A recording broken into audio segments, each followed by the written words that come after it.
Bismillahirrahmanirrahim. Assalamualaikum warahmatullahi wabarakatuh. Perkenalkan, nama saya Syitan Wahyuningsi dengan nomor NIM 2030111013. Saya dari jurusan Statistik Kimia semester 2. Nah, kali ini saya akan membuat video praktikum tentang uji sifat koloid yang diampu oleh dosen Dr. Elvirami MSI dan asisten dosennya itu Bang M. Yuzi Saputra, Kak Nadia Sainita, dan Kak Syahrina Nurul Ilmi. Nah, tujuan praktikum kali ini yaitu yang pertama, untuk mengetahui dan memahami perbedaan antara koloid, suspensi, dan larutan melalui berbagai macam media. Tujuan yang kedua yaitu untuk mengetahui dan memahami jenis-jenis koloid. Kita akan membahas sedikit materi tentang koloid. Di sini kita akan membedakan antara larutan, koloid, dan suspensi. Kalau larutan, dia sifatnya homogen. Kalau koloid, dia secara mikroskopis homogen, secara mikroskopis ultra heterogen. Kalau suspensi, dia heterogen. Kalau larutan, dimensi partikelnya yaitu kecil dari 1 nm. Kalau koloid, dimensi partikelnya yaitu dari 1 sampai 100 nm. Kalau suspensi, dimensi partikelnya besar dari 100 nm. Kalau larutan, partikelnya tidak tampak pada ultramikroskop. Kalau koloid, partikelnya tampak pada ultramikroskop. Kalau suspensi, partikel tampak oleh mata dan mikroskop. Kalau larutan, dia dapat melewati saringan dan melewati membran semi permeabel. Kalau koloid, dia dapat melewati saringan dan tidak dapat melewati membran semi permeabel. Kalau suspensi, dia dapat disaring dan dia tidak dapat melewati membran semi permeabel. Lalu kita masuk ke pengertian koloid. Koloid ini adalah zat-zat yang sukar berdifusi. Istilah dari koloid dari bahasa Yunani, yaitu kola dan oid. Kola berarti lem, kalau oid berarti seperti. Nah, koloid merupakan campuran antara dua zat atau lebih, di mana partikel-partikel zat yang berukuran berkisar antara 1 sampai 100 nm tersebar dalam zat lain atau medium pendispersi lain. Secara sederhana, koloid merupakan suatu bentuk campuran yang keadaannya berada di antara larutan dan suspensi. Yang kedua, kita akan membahas tentang jenis-jenis koloid. Di sini terbagi menjadi 3, yaitu ada sistem dispersi, ada fase terdispersi, dan fase pendispersi. Lalu ada fase terdispersi ini, sistem koloidnya dibedakan menjadi sol, emulsi, dan gel. Terus sifat-sifat koloid ini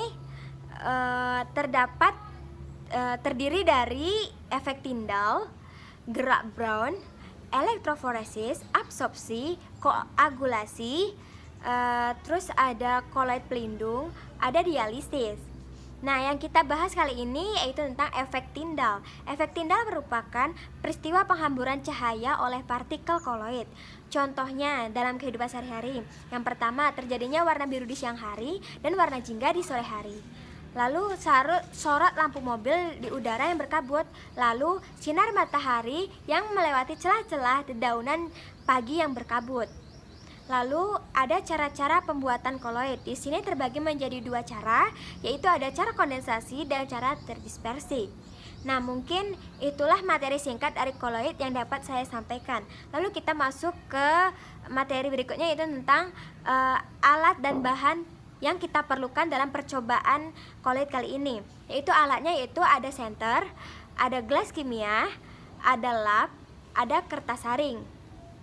Lalu bahan-bahannya yaitu ada agar-agar, ada air PDAM, ada air selokan, ada air pasir, ada biskuit, ada es krim, ada kopi, ada kerupuk, ada larutan garam, larutan gula, lem, mentega, parfum, santan, dan susu bubuk.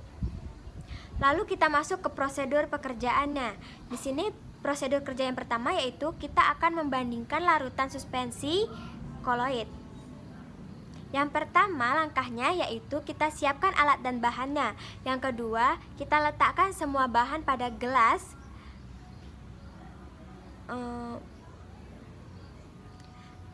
Lalu setelah beberapa menit, sampel tersebut disaring dan ditampung filtratnya dalam gelas kimia yang kosong.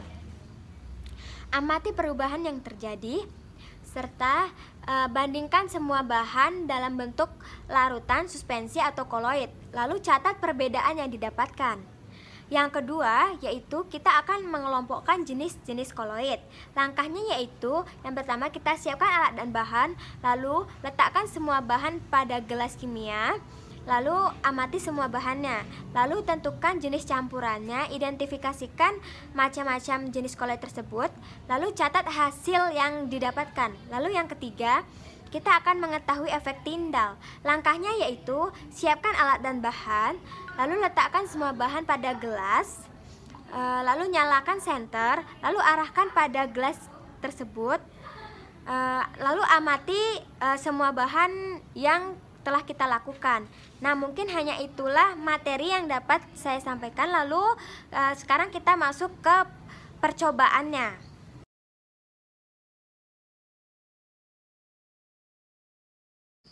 Baiklah, selanjutnya kita masuk ke percobaan membandingkan larutan, suspensi, dan koloid.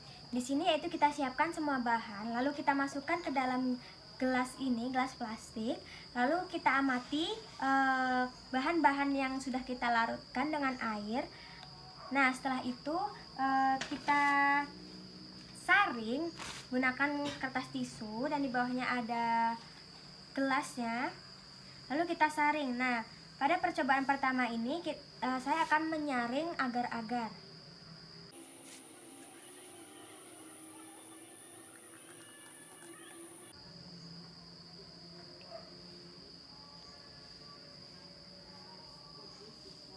Nah, seperti inilah hasil saringan agar-agar.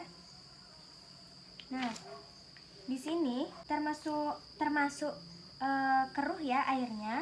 Lalu dia termasuk suspensi. Lalu langkah selanjutnya kita menyaring air PDAM.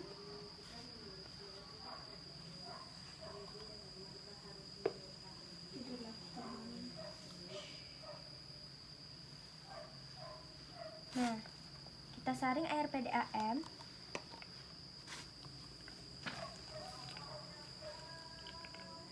Nah, di sini tampak bahwa di sini saringannya bening dan dia termasuk larutan. Lalu selanjutnya kita menyaring air selokan. Air selokan.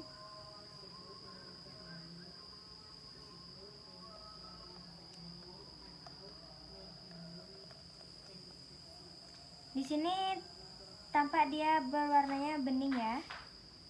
Nah, di sini dia termasuk larutan.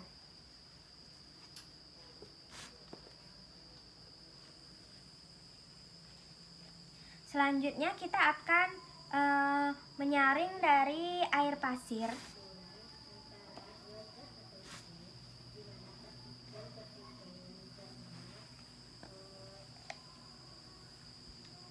Nah, di sini dia tampak keruh, lalu ada endapan atau residu, dan dia termasuk ke suspensi.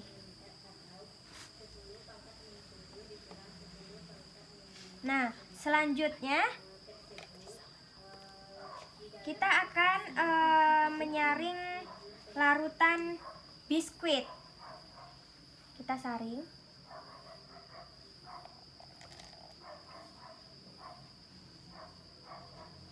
Nah, dan setelah disaring, di sini dia keruh, lalu ada endapan atau residu, lalu dia termasuk ke dalam suspensi.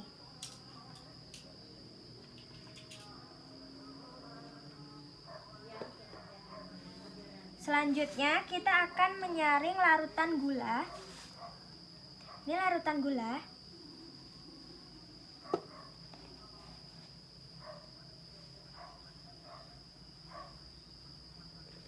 Kita saring.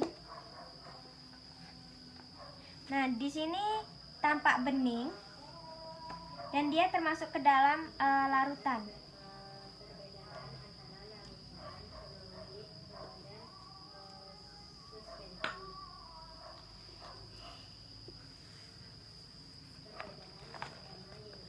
Selanjutnya kita akan menyaring larutan garam.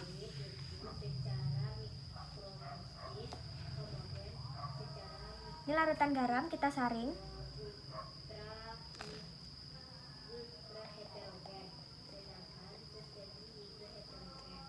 Nah, di sini tampak bahwa larutan garam di sini bening dan dia termasuk ke dalam larutan.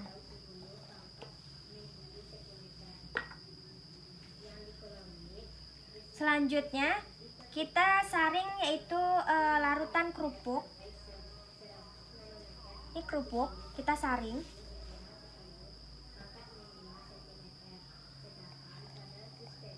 Nah, di sini kerupuk dia termasuk ke dalam suspensi. Lalu kita akan menyaring larutan kopi.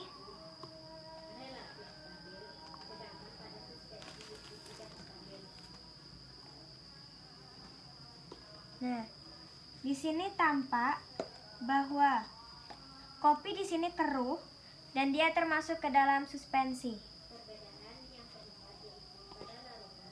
Selanjutnya kita akan menyaring es krim.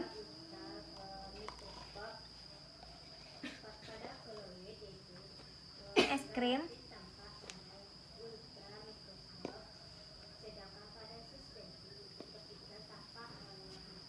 Nah, di sini kalau untuk es krim dia ini keruh, lalu residunya ada dan dia termasuk ke dalam koloid.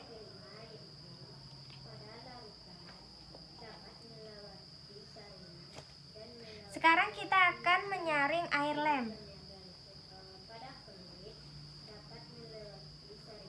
Kita saring.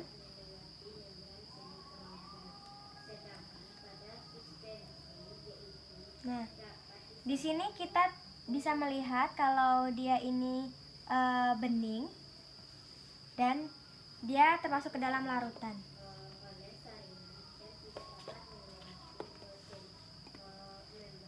Selanjutnya kita akan menyaring mentega.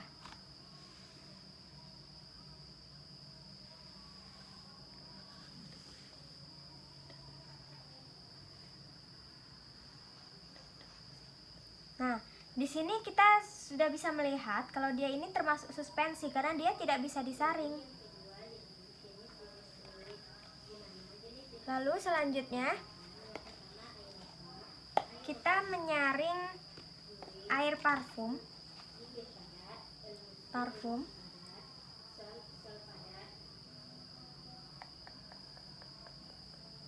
Nah, di sini kita bisa melihatnya kalau dia ini bening, lalu dia termasuk ke dalam larutan. Selanjutnya, kita akan menyaring air santan. Kita saring. Nah, dia di sini termasuk ke dalam koloid karena dia ada yang tidak bisa kesaring di sini. Seperti ampas di sini ya. Nah, ini untuk air santan. Lalu untuk yang terakhir yaitu air susu. Air susu kita saring. Nah, di sini kita bisa melihatnya bahwa air susu di sini dia termasuk koloid karena dia tidak semuanya tersaring dan ini tadi kita menggunakan susu bubuk. Nah, mungkin hanya itulah dari percobaan jenis-jenis koloid yang dapat saya sampaikan. Lalu kita masuk ke percobaan selanjutnya yaitu pengelompokan jenis koloid. Nah, di sini kita siapkan alat dan bahannya, lalu letakkan semua bahan ke dalam gelas-gelas. Nah, di sini saya letakkan di sini bahan-bahannya. Lalu kita tentukan jenis campurannya. Nah, di sini campuran agar-agar. Campuran agar-agar di sini dia termasuk emulsi padat. Lalu ada air PDAM. Di sini dia termasuk emulsi. Lalu di sini ada air selokan. Air selokan di sini dia termasuk emulsi. Lalu ada air pasir. Nah, di sini air pasir dia termasuk sol. Lalu ada biskuit. Nah, biskuit di sini dia termasuk sol. Lalu ada es krim. Di sini es krim ini dia termasuk emulsi. Bentar, nggak usah nih. Ya, emulsi. Lalu di sini dia ada air kopi. Air kopi ini termasuk sol. Lalu ada kerupuk. Kerupuk ini dia termasuk sol. Ini dia termasuk busa padat. Lalu ini larutan garam, ini dia termasuk emulsi. Lalu di sini ada larutan gula. Larutan gula ini termasuk sol. Lalu di sini ada air lem. Lem ini dia termasuk emulsi. Di sini ada mentega. Mentega ini dia termasuk emulsi. Lalu ada parfum. Di sini dia termasuk emulsi. Lalu ada air santan. Air santan di sini termasuk emulsi. Terakhir ada air susu bubuk. Dia termasuk emulsi. Nah, lalu kita bisa mengidentifikasikan di mana jenis emulsi, sol dan emulsi atau busa padat. Baiklah, kali ini kita masuk ke percobaan yang kali ini yaitu tentang efek Tyndall. Nah, di sini ada beberapa larutan. Nah, kita siapkan pertamanya larutannya, lalu kita isi ke dalam masing-masing gelas ini. Lalu kita uji dengan senter apakah dia Tyndall atau tidak. Nah, di sini ada agar-agar. Di sini hasilnya yaitu agar-agar dia Tyndall. Lalu ada air PDAM. Dia tidak Tyndall, artinya dia tidak menghamburkan. Lalu ada air selokan. Air selokan dia tidak Tyndall. Lalu ada pasir. Air pasir dia Tyndall. Lalu ada air roti. Dia Tyndall. Lalu ada es krim. Dia Tyndall. Lalu ada air kopi. Dia Tyndall. Lalu ada kerupuk. Dia Tyndall. Lalu ada larutan garam. Dia tidak Tyndall. Lalu ada larutan gula. Dia tidak Tyndall. Lalu ada air lem. Dia tidak Tyndall. Lalu ada mentega. Dia Tyndall. Lalu ada parfum. Dia tidak Tyndall. Lalu ada air santan. Dia Tyndall. Lalu ada air susu. Dia Tyndall. Nah, mungkin itulah dari percobaan efek Tyndall kali ini. Baiklah, dari semua percobaan ini kita dapat menarik kesimpulan bahwa larutan, koloid, dan suspensi itu berbeda. Jikalau larutan dia termasuk ke dalam homogen. Kalau koloid dia secara mikroskopis dia homogen, kalau secara mikroskop ultra dia heterogen. Lalu kalau untuk suspensi dia termasuk heterogen. Nah, terus ke dalam jenis-jenis koloid dari beberapa percobaan ini, di sini banyak yang termasuk ke dalam emulsi. Nah, di sini ada emulsi, ada sol, dan ada busa dari percobaan tadi. Lalu ada sifat-sifat koloid. Di sini kita melihat efek Tyndall. Nah, tadi ada beberapa larutan yang termasuk efek Tyndall. Artinya efek Tyndall ini dia cahayanya ini menghambur. Nah, mungkin hanya itu kesimpulan yang dapat saya rangkum pada percobaan praktikum kali ini. Banyak salah, saya mohon maaf. Saya akhiri. Wabillahi taufiq wal hidayah. Wassalamualaikum warahmatullahi wabarakatuh. Terima kasih.